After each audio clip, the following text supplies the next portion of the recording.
Trump is heading to Scotland to attend the Women's British Open golf tournament. That's being held at Trump Turnberry Golf Course through the weekend. Earlier today, before leaving for Scotland, in an interview in Gotham City, Trump told the Daily Mail that former Texas Governor Rick Perry shouldn't be on the main stage of the Fox debate next week in Cleveland.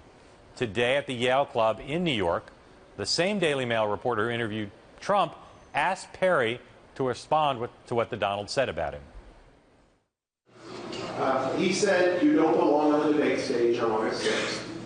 He questioned your energy, toughness, and quote-unquote brain power that it might require to run a successful campaign. Let's get a pull-up bar out there and see who can do the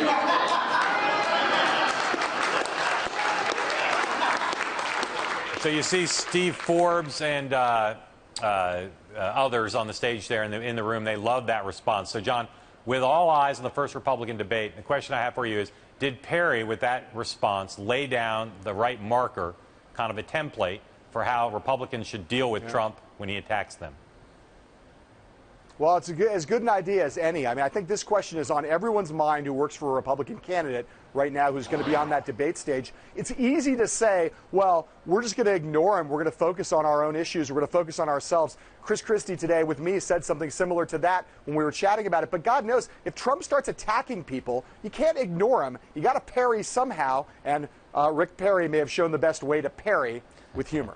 He did. Not just humor, but disdain. I mean, it's showing disdain for Donald Trump is going to fire up some of his supporters. But if you're trying to build your own support, I don't think there's any doubt that Perry, short, aggressive, a little bit personal, and making no question about how he feels about Trump. I thought it was very effective. And as I said, in the room, you saw not just Steve Forbes, but Kudlow and others there all thought it was a great answer. It really helped him, I thought.